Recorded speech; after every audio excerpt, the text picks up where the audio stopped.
Après une superbe nuit à dormir à même le sol au port de ces 10 ordures, il est temps de rejoindre le lieu d'embarquement. Bon nombre de motards sont déjà présents et vu le bordel que met Marou quand je suis en train de déplacer la moto, je peux te dire que tout le monde est au courant de notre arrivée. En tout cas, une chose est sûre, on n'a aucun mal à trouver un sujet de discussion ici. Tout le monde est autour de ma moto en train d'essayer de comprendre ce qui se passe et pourquoi est-ce que je fais autant de bruit. Parmi les voyageurs présents, on en reconnaît certains. Comme par exemple Edgar et Gatis, originaires de Lettonie. On les avait croisés un petit peu plus tôt en Islande quand on était du côté de la cascade de Skogafoss, avec leurs deux Africa Twin RD07. Même trip et même moto, on était obligés de s'entendre. Parmi tous les gars autour de ma moto, il y en a un qui voulait savoir à qui est-ce qu'elle appartenait. Un mec vraiment cool, mais on avait un petit peu du mal à communiquer au début, je savais pas vraiment ce qu'il me voulait. J'ai vite compris qu'il connaissait un shop à 20 km du ferry au Danemark. Il prend son téléphone, il appelle le shop et il m'annonce que le gars peut me commander le roulement. Le truc, c'est qu'on arrive le samedi matin et que le shop sera fermé. Par contre, bonne nouvelle, le patron du shop est prêt à ouvrir son magasin juste pour moi et me réparer ma roue. Si c'est pas génial ça, allez, il ne reste plus qu'à traverser la mer et y croire à fond. Si je peux régler ce problème de roulement, il est certain que je vais pouvoir rentrer à Paris avec l'Africa Twin. Et ça, c'est une deuxième bonne nouvelle. Hey, t'as acheté une Bugatti? Je sais pas si tu t'en souviens, mais il y a 2 semaines, Alexis avait laissé ses anciens pneus dans la cale du bateau. Et bah devine quoi, ils sont toujours là. T'as fait quoi? Ouais, c'est vrai? Jogging, basket, full détente, on est posé dans le bateau. On passe la majeure partie du temps à refaire le monde avec tous nos nouveaux amis. On échange sur nos expériences personnelles, dans la moto comme dans la vie, nos objectifs futurs, nos envies en termes de voyage, et ce pendant des heures et des heures. En tout cas, il y a quelque chose qui me fait énormément de bien.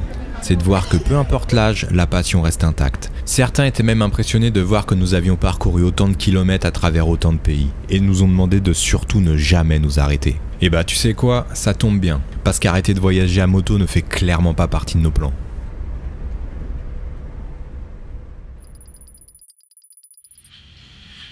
Samedi 14 juillet, midi. On est bien arrivé à Hirtshals, au nord du Danemark. S'engage une nouvelle course contre la montre, je t'explique. On est à 1500 km de Paris et Alexis a un nouveau ferry à prendre à Toulon dans même pas 2 jours. À cela s'ajoute le fait que l'on doit d'abord aller réparer ma roue arrière chez TK Motors, tout en espérant qu'il sera bien là, ouvert et avec mon roulement. Dernier truc à prendre en compte, c'est que le garage est à plus de 20 km de notre position, ce qui veut dire qu'il faut que je fasse encore 20 km avec cette roue complètement défoncée. Direction la première station-service et on attaque tout ça.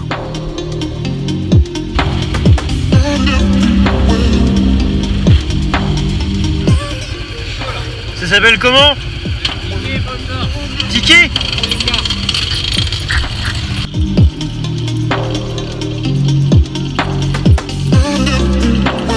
Ça devient vraiment chaud avec ma roue arrière.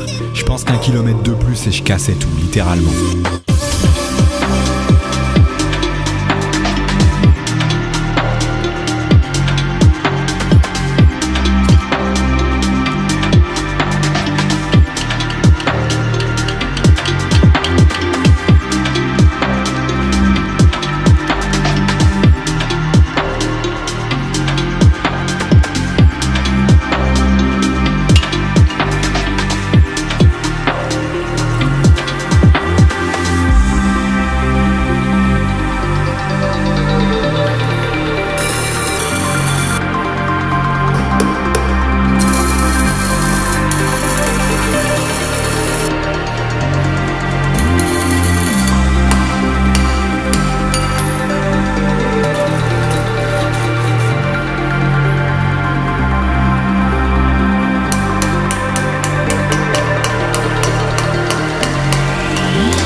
Ma roue est réparée, TK Motors a fait le boulot comme un chef et il me sauve la vie sur ce coup-là.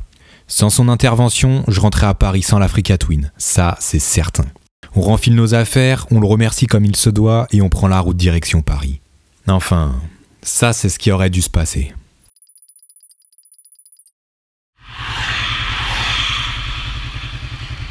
Il y a une trace tout le long. Hein. Ouais.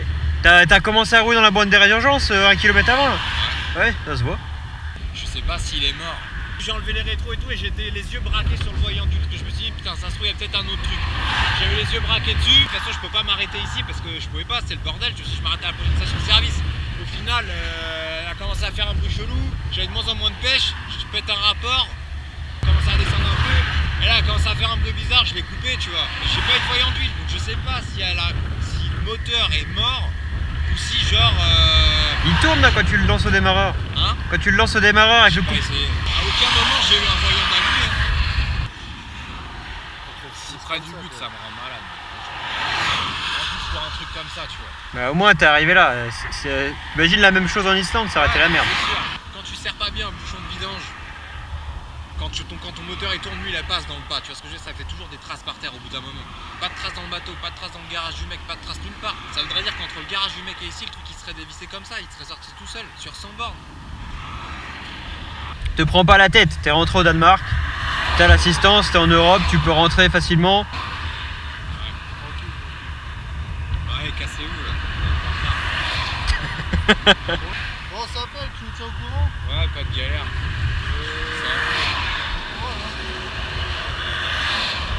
Ça va être long à mon avis, mais bon. Tu nous tiens au courant et après la semaine prochaine j'essaierai de repasser par chez toi.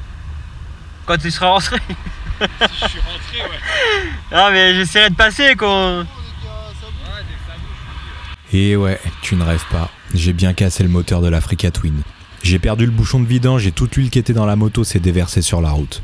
Après avoir complètement pété les plombs contre mon assurance moto parce que la personne au téléphone m'a dit qu'elle pouvait rien faire pour moi, j'ai demandé à parler à son supérieur.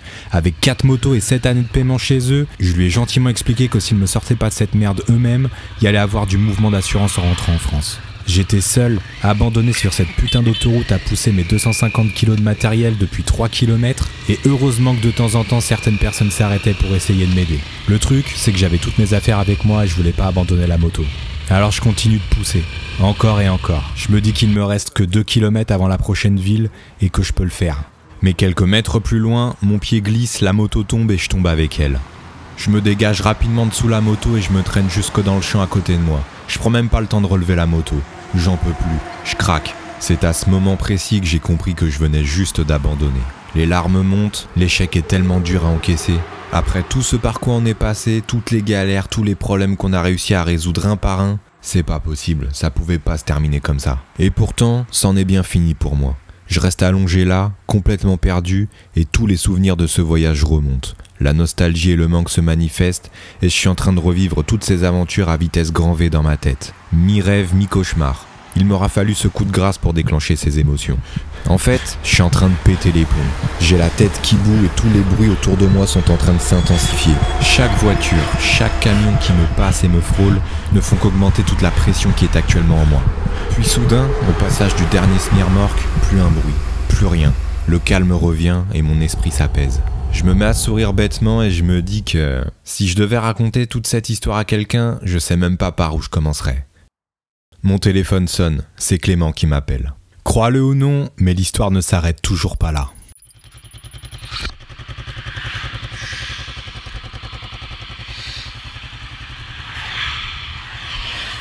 Je crois qu'on est maudit, hein. Je crois qu'on est maudit. Y'a quoi? Roulement droit arrière.